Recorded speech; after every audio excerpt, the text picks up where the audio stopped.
पिछले क्लास में हम लोग संघात्मक शासन व्यवस्था से संबंधित प्रमुख परिभाषाओं के बारे में जाना। लोकतंत्र क्या है, लोकतंत्र कितने प्रकार के होते हैं, इसके बारे में हमने चर्चा की। उसी परिप्रेक्ष्य में हमने चर्चा किया था कि हम लोग लोकतंत्र को दो भागों में बांटते हैं, प्रत्यक्ष लोकतंत्र और अप्रत्यक्ष लोकतंत्र, जिसमें प्रत्यक्ष लोकतंत्र केवल और केवल अब बचा है तो कहाँ, स्विट्जरलैंड में। इसके अलावा विश्व के अन्य सभी देश जो हैं उन्होंने अप्रत्यक्ष लोकतंत्र को स्वीकार कर लिया है, अपना लिया है। आगे बढ़ते हैं। तब हमने चर्चा की थी एकात्मक शासन व्यवस्था और संघात्मक शासन व्यवस्था, जिसमें हमने पढ़ा था, एक क्वेश्चन भी आपको दिया गया था कि एकात्मक शासन व्यवस्था और संघात्मक शासन व्यवस्था में क्या अंतर है। तो उसी क्वेश्चन के आंसर को ब्रीफ करते हुए हम लोग आगे बढ़े। एकात्मक शासन व्यवस्था क्या था कि जिस शासन व्यवस्था में सत्ता केंद्र के हाथों में होती है, सत्ता की समस्त शक्ति केंद्र के हाथों में, केंद्र सरकार के हाथों में होती है। यह जो एकात्मक शासन व्यवस्था जो है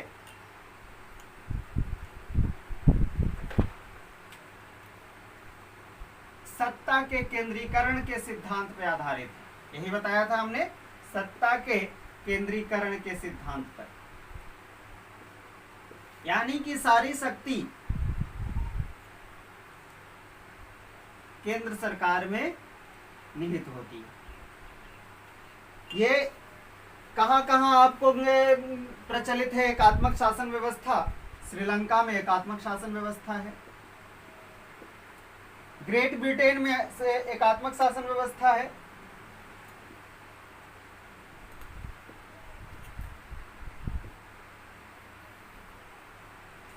फ्रांस में एकात्मक शासन व्यवस्था है। इसके विपरीत संघात्मक शासन व्यवस्था सत्ता के विकेंद्रीकरण पे आधारित है। विकेंद्रीकरण कहने का मतलब कार्यों को बांट देना, कार्यों को बांट करके राज्य का संचालन करना, देश का संचालन करना संघात्मक शासन व्यवस्था के मूलभूत सिद्धांतों में स्थित है। संघात्मक शासन व्यवस्था में हमने बताया था कि दो प्रकार, मूल रूप से कितने प्रकार की, दो प्रकार की सरकारें कार्यरत होती हैं। एक केंद्र में केंद्र सरकार जो कि पूरे देश पर शासन करती है, इसका अधिकार क्षेत्र पूरा देश, पूरे देश हित में होता है। और दूसरी राज्य सरकार, राज्यों के सीमाओं में राज्य की सरकारें राज्य के विकास हेतु, राज्य के हित में कार्य करती है, तो राज्य सरकार। सत्ता का विकेंद्रीकरण यहीं तक नहीं है, राज्य सरकारों के काम को भी और भी छोटे छोटे शासनात्मक इकाइयों में क्या कर दिया गया है, बांट दिया गया है, जो कि आगे के क्लासों में, आगे के वीडियोस में आपको प्रोवाइड किया जाएगा, जिसको कि हम लोग कहते हैं पंचायती राज व्यवस्था। पंचायती राज व्यवस्था दो भागों में इसको बांटा जाएगा, एक ग्रामीण क्षेत्र और दूसरा नगरीय निकाय। इसकी चर्चा हम बाद में करें। अभी फिलहाल हम लोग बढ़ रहे हैं संघात्मक शासन व्यवस्था के मूल विशेषताओं की ओर। इसकी क्या क्या विशेषताएं हैं, आप संघात्मक शासन व्यवस्था के उदाहरण बताइएगा कि कहां कहां संघात्मक शासन व्यवस्था लागू है। मैं ही बता दूं, भारत में संघात्मक शासन व्यवस्था है, अमेरिका में संघात्मक शासन व्यवस्था है, स्पेन, बेल्जियम आदि देशों में संघात्मक शासन व्यवस्था लागू है। तो चले संघात्मक शासन व्यवस्था की क्या विशेषताएं हैं, उन विशेषताओं पर हम चर्चा करें। संघात्मक शासन की प्रमुख विशेषताओं में सबसे पहला दोहरी सरकार। परिभाषा के दौरान ही हमने कर लिया था कि संघात्मक शासन व्यवस्था में किस प्रकार की सरकार कार्य करती है, दोहरी सरकार कार्य करती है। दोहरी सरकार कार्य कहने का तात्पर्य है कि एक तो आपका केंद्र सरकार हो गया जो कि पूरे देश हित के में कार्य करती है, और दूसरा राज्य सरकार। कार्यों को बांट दिया गया है, कार्य क्षेत्र बांट दिया गया है।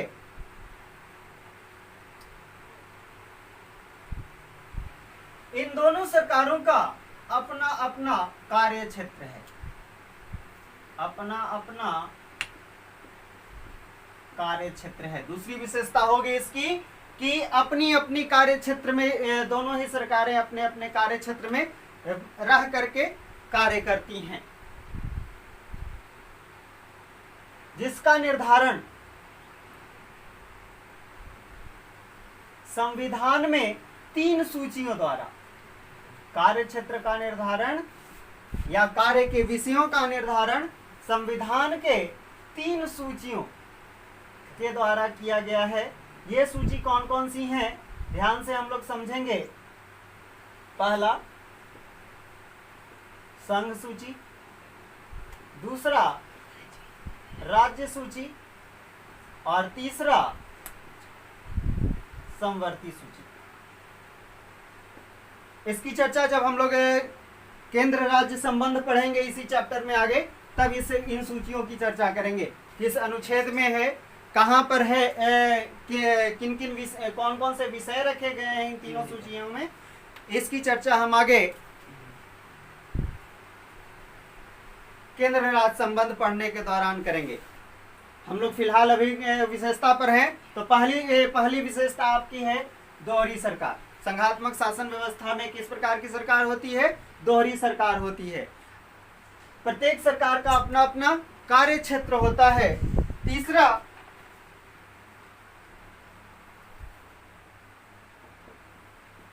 अभी बताया कि तीनों के बीच कार्यों का जो बंटवारा होता है 3 सूचियों के माध्यम से होता है, यानी कि संविधान में लिखित नियमों के आधार पर दोनों सरकारों के बीच सत्ता का विभाजन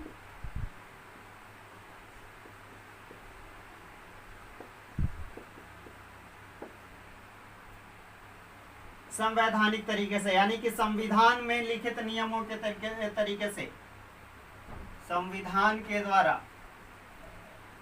सत्ता का विभाजन, कार्यों का विभाजन किस तरह से, संविधान में लिखित नियमों के आधार पर किया जाता है। संविधान के द्वारा उन दोनों सरकारों के कार्यों का बंटवारा कर दिया गया है। इन 3 सूचियों के माध्यम से विषय बांट दिए गए हैं। संघ सूची के विषयों पर केंद्र सरकार नियम बनाती है, राज्य सूची के विषयों पर राज्य सूची नियम बनाती है।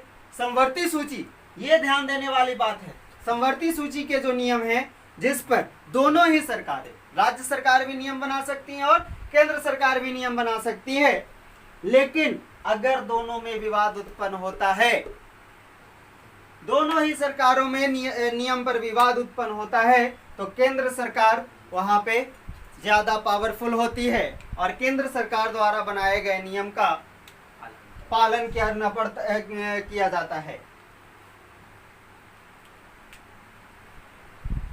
चौथी विशेषता की ओर हम आगे बढ़ें तो इस शासन व्यवस्था में स्वतंत्र एवं निष्पक्ष न्यायपालिका की व्यवस्था है। स्वतंत्र एवं निष्पक्ष न्यायपालिका, जिसे कि संविधान का गार्जियन भी कहते हैं, सुप्रीम कोर्ट। 9th में हम लोग पढ़े थे, 9th में आपको स्पेशल सुप्रीम कोर्ट के बारे में, न्यायपालिका के बारे में पढ़ना है। तो देश में स्वतंत्र, बिल्कुल स्वतंत्र, वो अपने करने के लिए स्वतंत्र है, न्यायपालिका अपने कार्य करने के लिए स्वतंत्र है, और वह किसी के पक्ष में अपना निर्णय नहीं सुनाती है। याद रखिएगा, अपना निर्णय किसी के पक्ष में नहीं सुनाती है, बल्कि वो निष्पक्ष रूप से, निष्पक्ष होकर के अपना निर्णय सुनाती है। साथ ही साथ न्यायपालिका का काम संविधान की रक्षा करना, संविधान को संरक्षण प्रदान करना भी है। इसकी पांचवी विशेषता आपकी है, संविधान के मौलिक प्रावधानों में, यानी कि संविधान के नियमों में संशोधन का के द्वारा परिवर्तन किया जा सकता है। संविधान के मौलिक प्रावधानों में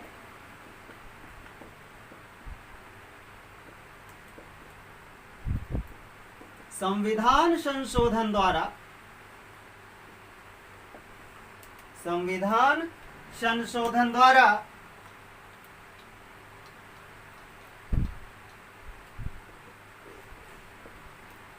परिवर्तन किया जा सकता है, सुधार किया जा सकता है। परिवर्तन के बदले यहाँ पे हम सुधार लिखें। अगर किसी नियम पर जनता खुश नहीं है, जनता के हित में वो नियम नहीं है, तो संविधान के उन नियमों को बदला कैसे जाएगा? तो संवैधानिक संशोधन की प्रक्रिया द्वारा, संविधान संशोधन की प्रक्रिया द्वारा हम क्या करते हैं? इन नियमों में, इन प्रावधानों में बदलाव लाया जा सकता है।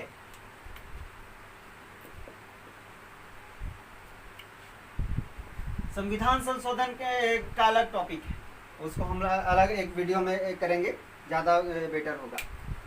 इस संघात्मक शासन व्यवस्था में संविधान सर्वोच्च होता है, ना कि कोई सरकार सर्वोच्च होता है।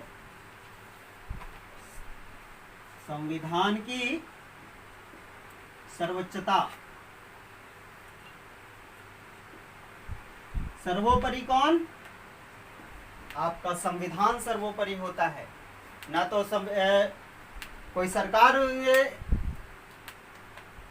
बगैर के संवैधानिक नियमों के काम कर सकती है, और ना ही कोई न्यायपालिका जो है, न्यायपालिका उसको संरक्षण प्रदान करती है, लेकिन वो भी संविधान के दायरे में रह करके। सातवां, वीडियो देखने के साथ साथ आप लोग किताब सामने रखिएगा। किताब सामने रख करके, बुक सामने रख करके, साथ में रख करके समझते जाइएगा, ज्यादा बेटर समझ में आएगा। मेरे क्लास में जब तक बुक नहीं है तब तक आप ठीक ढंग से समझ नहीं पाएंगे। मेरे क्लास क्या, किसी भी प्रकार के क्लास में आपको बुक की आवश्यकता पड़ेगी। आप बुक रीडिंग कीजिए, बुक को पढ़ करके समझिए। हम लोग तो अगली विशेषता होगी वित्तीय स्वाधीनता। ये वित्तीय स्वाधीनता क्या है?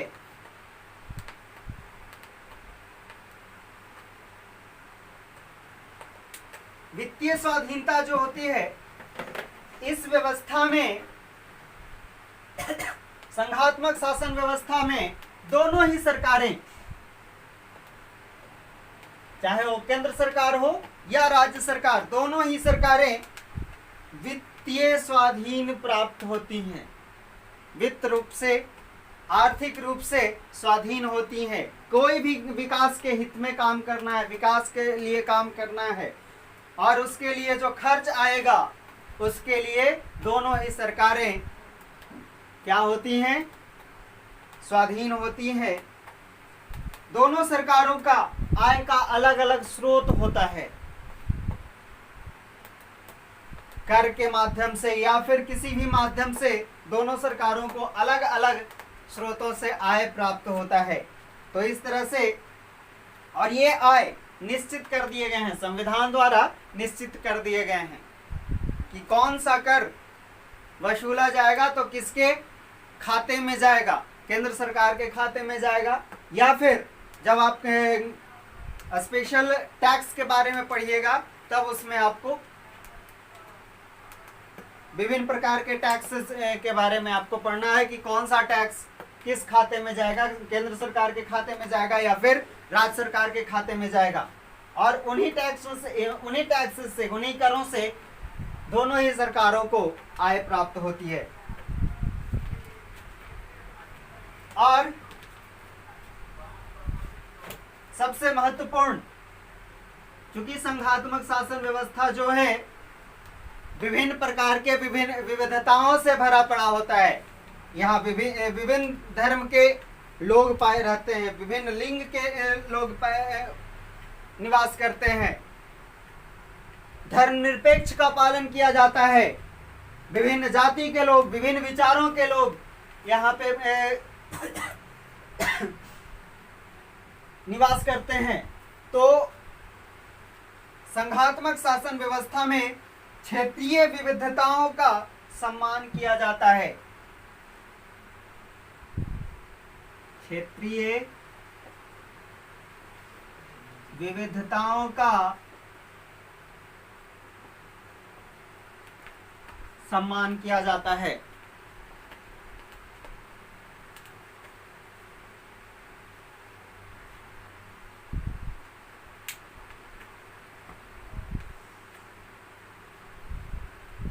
अगर क्षेत्रीय विविधता का सम्मान ना हो तो संघात्मक शासन व्यवस्था विफल हो जाएगा, देश की एकता और अखंडता पर आंच आ सकती है। ध्यान यही रखना है कि अगर क्षेत्रीय विविधताओं का सम्मान नहीं किया जाएगा तो यहाँ के लोग आपसी फूट, आपस में ही लड़ पड़ेंगे, आपस में ही झगड़ पड़ेंगे और इससे देश की एकता और अखंडता क्या होगी,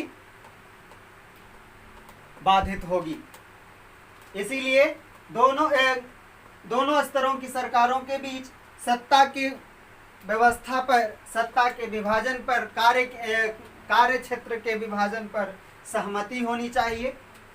दोनों सरकारों के बीच किसी प्रकार का विवाद नहीं होना चाहिए, तभी संघात्मक शासन व्यवस्था क्या होगा, अत्यंत सफल होगा।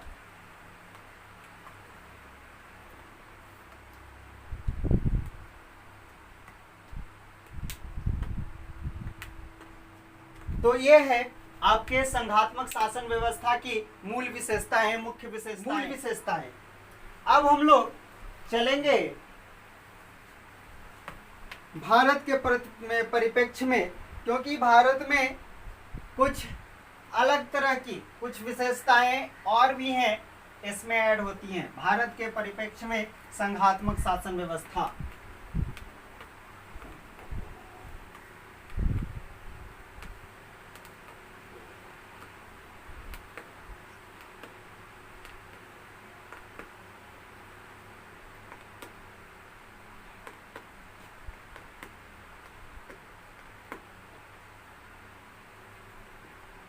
भारत में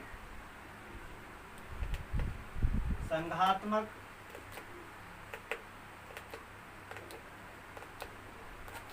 शासन व्यवस्था, ध्यान रखिएगा, भारत की जो संघात्मक शासन व्यवस्था है विश्व के अन्य संघात्मक शासन व्यवस्था से काफी अंतर है।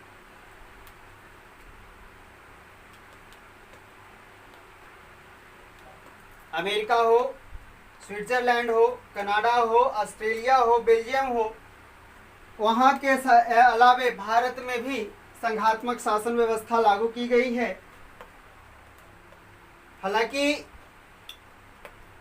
ये जो देश है भारत जो है वो काफी विषमताओं वाला देश रहा है। यहाँ विभिन्न जाति, धर्म, संप्रदाय, लिंग के लोग निवास करते हैं। तो यहाँ एकात्मक शासन व्यवस्था को लागू करके इन सब लोगों को के विचारों को एक सूत्र में नहीं बांधा जा सकता है। इसीलिए हमें आवश्यकता पड़ी संघात्मक शासन व्यवस्था की। और हम भारतीयों ने संघात्मक शासन, आजादी के बाद हमारे राजनीतिज्ञों ने, हमारे संविधान के निर्माताओं ने संवैधानिक संघात्मक शासन व्यवस्था लागू करने पर जोर दिया।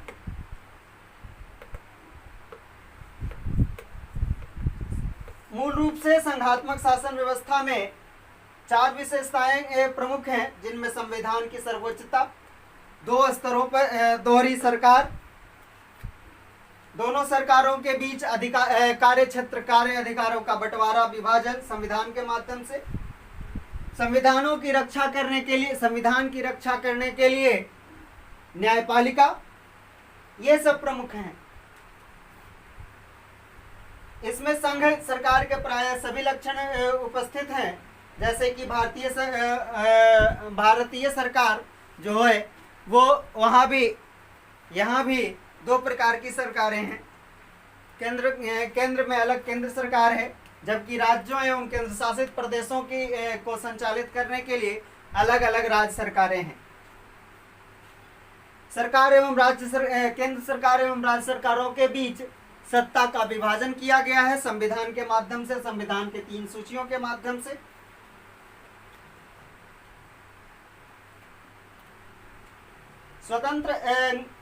स्वतंत्र एवं निष्पक्ष न्यायपालिका, यहाँ सुप्रीम कोर्ट है, राज्य न्यायालय है जिनको कि हाई कोर्ट के नाम से जाना जाता है। यहाँ का संविधान विश्व का सबसे बड़ा लिखित संविधान है, तो लिखित सर्वोच्च एवं स्पष्ट संविधान है यहाँ पे। फिर भी भारत की जो संघात्मक शासन व्यवस्था है वो अन्य देशों से कुछ अलग है, कुछ भिन्न है, जिसमें भारत के संघात्मक शासन व्यवस्था की, यहाँ पे क्वेश्चन आपसे पूछा जाएगा कि भारत के संघात्मक शासन व्यवस्था अन्य देशों की संघात्मक शासन व्यवस्था से किस प्रकार भिन्न है। तो इस क्वेश्चन का आंसर आप लोग इसकी विशेषताओं के माध्यम से, इसकी विशेषताओं को बता करके आप बताइएगा।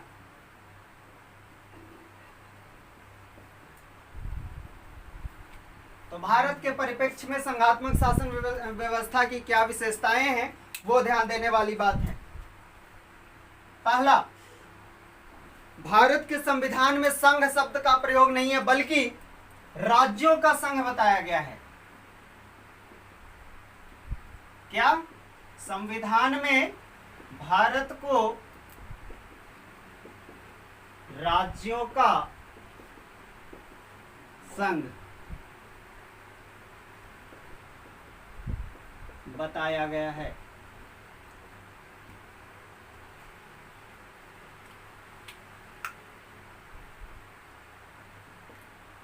दूसरा, केंद्र सरकार एवं राज्य सरकारों के बीच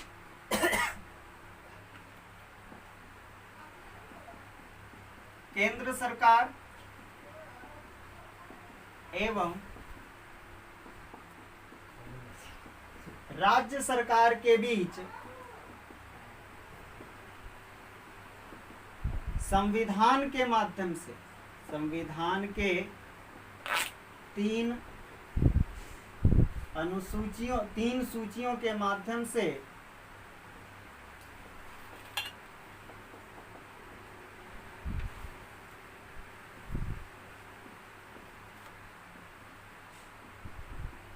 सत्ता का विभाजन किया गया है।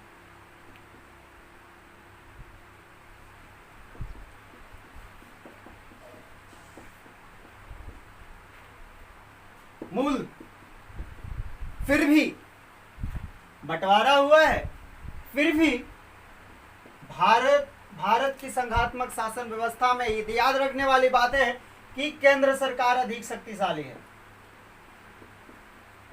केंद्र सरकार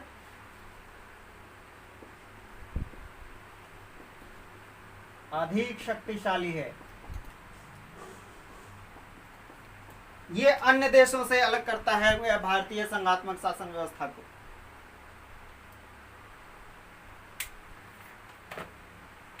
तीसरी मूल विशेषता, अगर आप अन्य संघात्मक शासन व्यवस्था की बात करें, अन्य देशों की संघात्मक शासन व्यवस्था की बात करें, तो वहां दोहरी नागरिकता प्राप्त की जाती है। दो प्रकार की नागरिकता होती है लोगों की। पहला, एक तो पूरे देश का अमेरिकी मान लो कि अमेरिका, तो वहां पे एक तो अमेरिका की नागरिकता प्राप्त होगी, और दूसरा वह व्यक्ति जिस राज्य का व्यक्ति नागरिक होगा वहां की नागरिकता अलग होगी। लेकिन भारत में ऐसा नहीं है। भारत में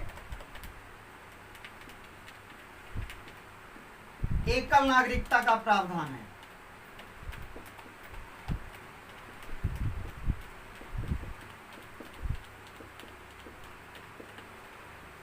समझिएगा इस बात को कि भारत में एकल नागरिकता का प्रावधान है। यहाँ ना कोई बिहारी है, ना कोई पंजाबी है, ना कोई हरियाणवी है, ना कोई दिल्ली का निवासी है, बल्कि भारत का प्रत्येक नागरिक क्या है, तो भारतीय है।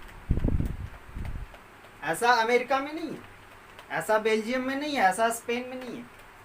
संघात्मक शासन व्यवस्था में सामान्य रूप से, मूल रूप से क्या होता है, दोहरी नागरिकता का प्रावधान होता है। दो तरह की नागरिकताएं होती हैं। लेकिन भारत में किस प्रकार की नागरिकता है, तो एकल नागरिकता है। भारत का प्रत्येक व्यक्ति सबसे पहले भारतीय है, तभी वो अन्य देश राज्य का नागरिक, पहले वो भारत का निवासी है। इसीलिए संविधान के प्रस्तावना में लिखा गया है, हम भारत के लोग। अगर ऐसा होता तो हम अलग अलग संविधान बनते, बिहार का अलग संविधान बनता तो उसमें लिखते हैं हम बिहार के लोग लिखते, लेकिन ऐसा नहीं होता है। बिहार में किस प्रकार की नागरिकता है, केवल और केवल एकल नागरिकता है। और ये अन्य देशों से इस संघात्मक शासन व्यवस्था को, भारतीय शासन व्यवस्था को अन्य देशों के शासन व्यवस्था से अलग करता है। चौथा, सभी राज्यों के लिए एक ही संविधान है। सब पूरे देश के लिए, समस्त राष्ट्र के लिए केवल एक संविधान है।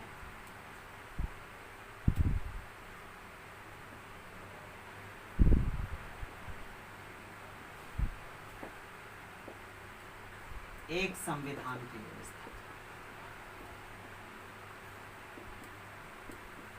पूरे राज्य के लिए, सभी देशों के लिए एक ही संविधान है। और राज्य इस संविधान में परिवर्तन या संशोधन नहीं कर सकते हैं। संविधान में संशोधन और परिवर्तन करने का अधिकार केवल और केवल केंद्र सरकार को प्राप्त है।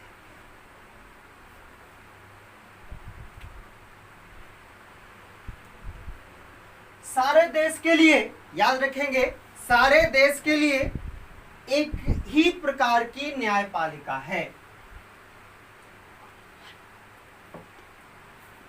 समस्त राष्ट्र के लिए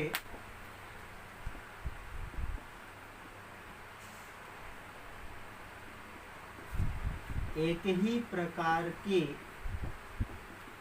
न्याय व्यवस्था। अगर कोई अपराधी क्राइम करता है तो ऐसा नहीं है कि एक ही क्राइम के लिए अलग अलग सजा हो, ऐसा नहीं है। पूरे देश के लिए एक ही प्रकार की न्याय व्यवस्था है। अगर कोई रेपिस्ट है तो, या कोई अपराधी है तो उसे हर एक अपराध के लिए एक ही प्रकार की व्यवस्था होगी, एक ही प्रकार की सजा दी जाएगी। और राज्यों के लिए राज्यपाल की नियुक्ति राष्ट्रपति द्वारा की जाती है। राज्यों के लिए, राज्यपाल के लिए वोटिंग नहीं होता है, बल्कि राज्यों के लिए जो प्रधान होते हैं, संवैधानिक प्रधान राज्यपाल, राज्यपाल की नियुक्ति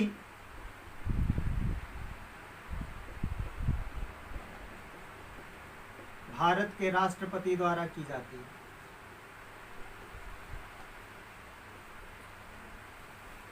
केंद्रीय कैबिनेट के अनुशंसा पर राष्ट्रपति नियुक्त करेंगे राज्यों के राज्यपाल को। तो ये है आपका भारत का संघात्मक शासन व्यवस्था, जो कि विश्व के अन्य संघात्मक शासन व्यवस्था से अलग है। क्या अलग है? प्रत्येक अन्य देशों में संघ शब्द का प्रयोग किया गया है, जबकि भारत में राज्यों का संघ घोषित किया गया है। बताने के बदले यहाँ पे हम लोग लिखे हैं घोषित किया गया है।